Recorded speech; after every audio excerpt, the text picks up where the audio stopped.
All right, it is time to talk Memphis Grizzlies. The Grizz on the road, like all the way on the road this Overseas. week there for their games in Europe. They will play back-to-back games against the Magic. The Grizz need some wins to pull out of that play-in spot. Currently, they are 10th. But like I said on our sportscast on Tuesday, we're burying the lead. It is the return of Desmond Bane, just not necessarily in Memphis, but it is Desmond Bane playing his first game against the Grizz since being traded. I don't know if you're burying the lead anymore because there's so much other stuff going on with the Grizz. The Bane stuff is almost like third or fourth or fifth on the list. Yeah. I mean, if they'd have played early in the season, I think you could have made that contention. Like, hey, this is going to be a big one. But by this point in time, you got Ja trade rumors all over the place. Yeah. You got secondary reports coming out that say if Ja gets traded, then Jaren might go. Might be next. So we'll get into all of that in just a minute. But now we're going to do something that I like to do on this show is we're just going to play the highlights of a Grizzlies game.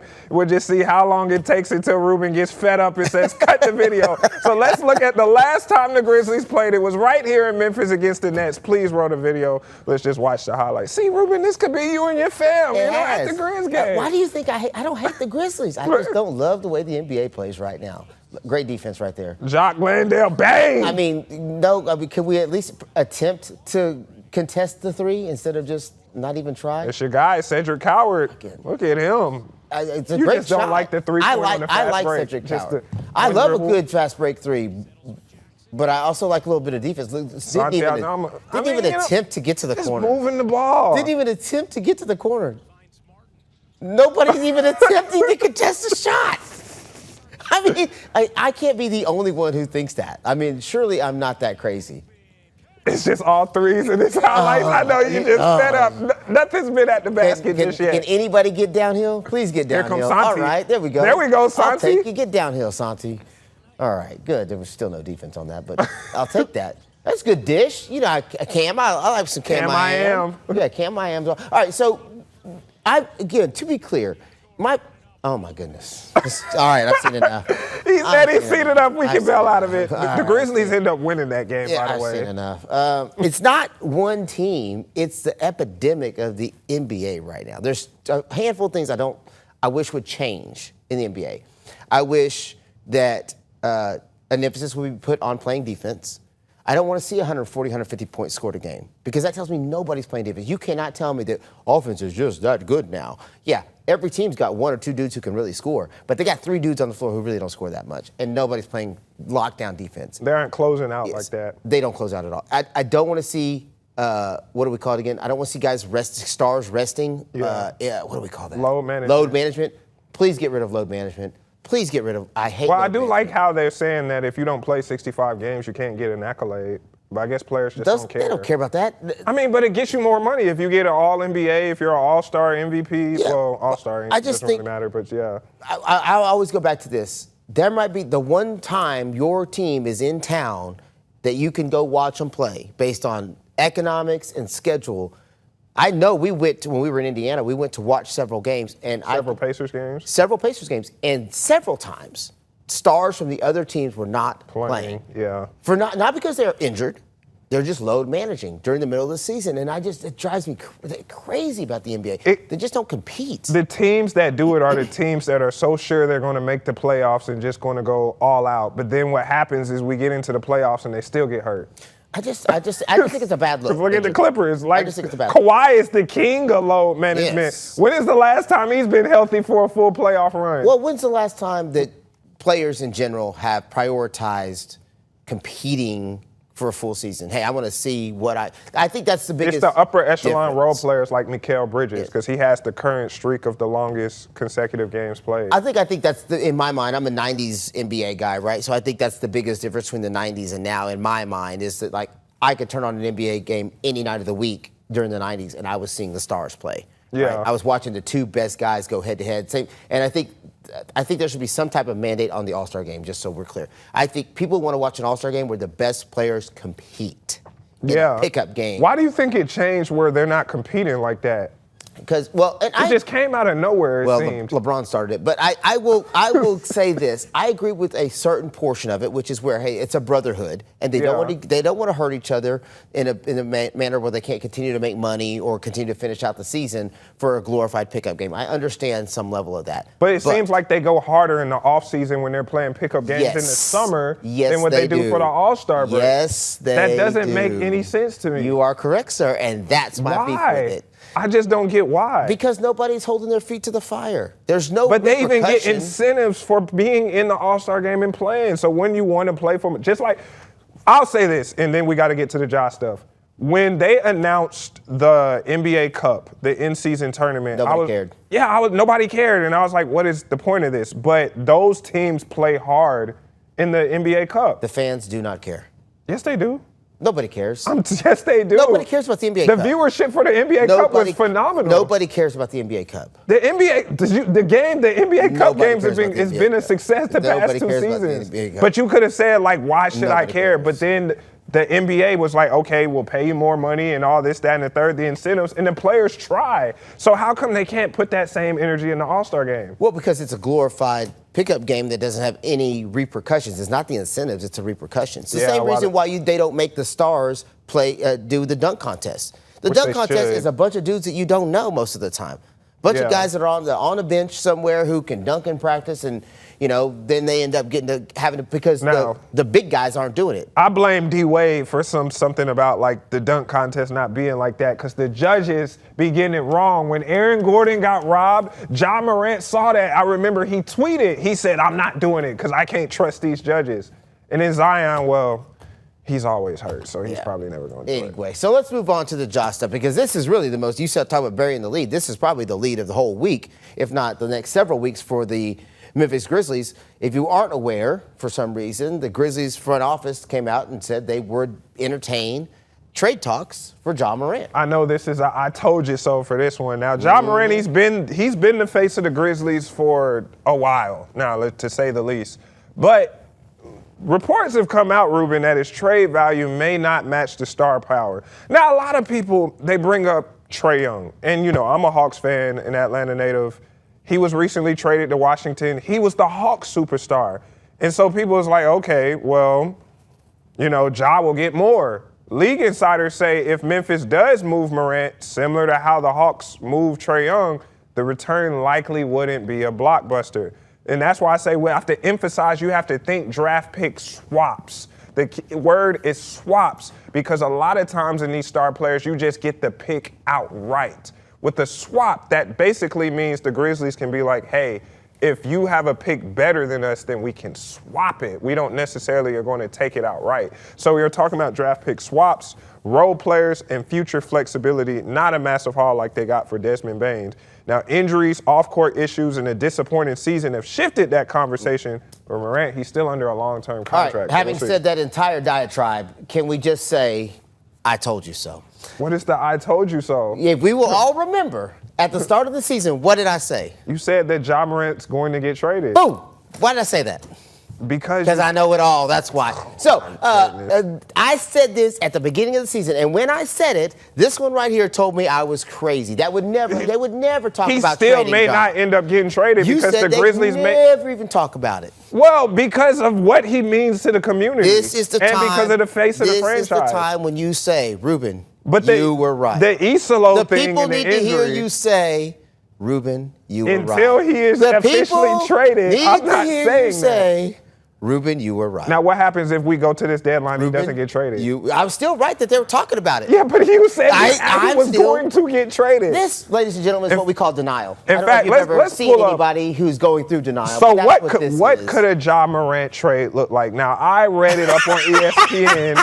And let's pull up some potential Ja Morant trades. Because he doesn't want to say I was right. Let's pull up some. Let's look at that up. Now Miami Heat. Now the report came out. I don't know if you read. Miami Heat is where Ja wants to go. Yes. So the Heat trade is allegedly where Ja wants to go. And in that deal, the Heat would get Ja Morant, but what the Grizzlies would get back Tyler Hero, who is the Heat's all-star from last year, and Simone Fontecchio, who, if you don't know him, he's basically like another version of Santi Aldama, a lesser version of Santi Aldama. What do you feel about this package? I think that No draft picks. I do think you're right. There needs to be some type of draft swap. But I do think what you're not putting into the equation here is Ja needs to get out. Or let me say this. Part of this may be Ja wanting to get out to be happier and the front office wanting him to get out to be happier. And sometimes when you need to move a body, the sum is not as important as the outcome. What I get, if you're an employee that I don't love having here at this station, right? And I finally get a chance for you to move on, but I don't really get anything in return, the mental relief of having you move on and getting that out of my newsroom or whatever is worth more than what you're going to give me. And so I think there may be a part of that played into this, and I think some of these other front offices know that. They know that the front office wants to trade him, and so they don't have to offer everything. Exactly. Because they know they can offer just enough. And see, I think, like, I always stay bringing back the Trae Young thing because I know Trae Young and Ja Morant have been orbiting each other as far as conversations about their level of play, point guard. Even there was a thing where people said the Hawks should trade Trae for Ja. But the reason why I want to emphasize the difference or why the Grizz probably will hold out until they get a draft pick, they could just stand pat and Ja Morant has still got time on his contract. Yeah, but you have to get compensation. While with Trae Young, the Hawks potentially wouldn't have gotten anything because Trae Young was going to be a free agent this offseason with the option. So the Hawks were on the mindset where got to get rid of him now. Trae Young even said it in the interview. He said he wanted the Hawks to get something rather than lose him for nothing. So people would be like, oh, well, the Hawks didn't get anything for Trae Young. They got something rather than nothing. Well, but they're in different scenarios, right? Free agency and still time on the contract with Ja having the ability to sign an extension for like $170 million. But he's not going to get that. So I think if you're the Grizzlies at this point, do we have the other potential landing spots? I think if you are the Grizz at this point, you're really just trying to make Ja happy and make your locker room happy all at the same time. How can I do this? How can we get all these things, all these boxes checked so that we can move forward? Because at this point, you're in that 10th spot and have been, all season. Yeah. All season. The Bucks were looking at trying to get him if we can get that one up. I think the deal centered around the Grizzlies getting Kyle Kuzma. Yuck. Kevin Porter Jr. Yuck. For off-court stuff. Not on the court. It's what he did off the court. We don't got to talk about it. Yeah. But just do your research on Kevin Porter Jr. Now, once again, first-round pick swap. Now, with the Bucks, if I'm a Grizz fan, I'm like, well, Giannis may not stay. So that pick could actually end up being something because if Giannis leaves, the Bucks already aren't really good right now. Did not see your hand motion while you did that. I hope they get it from the noise I made. The sound effects. The Bucks aren't good as it is, but if Giannis ends up being like, all right, man, y'all done got rid of Dame and y'all done, now y'all getting Ja and it's still not really working and y'all done got Miles Turner, he not doing anything for me, get me out of here. That Bucks pick will end up being good. But once again, that's not really the best. You're not going to. So you're, depending on how you look at it, you're not going to get the kitchen sink, everything in the kitchen sink for Ja anymore. You're going to have to take what you feel is equal compensation for what your eventual outcome is. The eventual outcome for the front office is we want a better locker room. You think he's hurt in the locker room right now? That must be why. Just because of the Isolo thing? Why? That's what I'm saying. Like it's got to be right. But I feel like just because him and the coach aren't seeing eye to eye necessarily. I think the players, because look, if they come out and they talk about how much, I think they all get along. That's not the issue. I'm talking about from a front office coaching standpoint. I'm not talking about the players. I think the players are probably just fine. But I think the business aspect of it, if you're going to support Coach Isolo and say, hey, we're gonna rock with you, that means you probably got to trade Ja.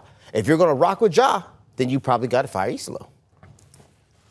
You can't have a coach. You can't have Larry Brown and Allen Iverson for an extended period of time, right? Yeah, something had to give. The only situation where it ended up working out was the Heat with LeBron, because LeBron didn't rock with Spoelstra in the beginning. In fact, LeBron went to Pat Riley and was like, yeah, we got to get rid of Spoelstra. Yeah, but LeBron's a crybaby. And Riley was like, nah. LeBron's a crybaby. You just don't like him like that. That dude gets more people fired more coaches changed and more people traded than a coach anybody killer. in the history of the league. I don't know why y'all think he's the GOAT. All right, what's next? Who is y'all?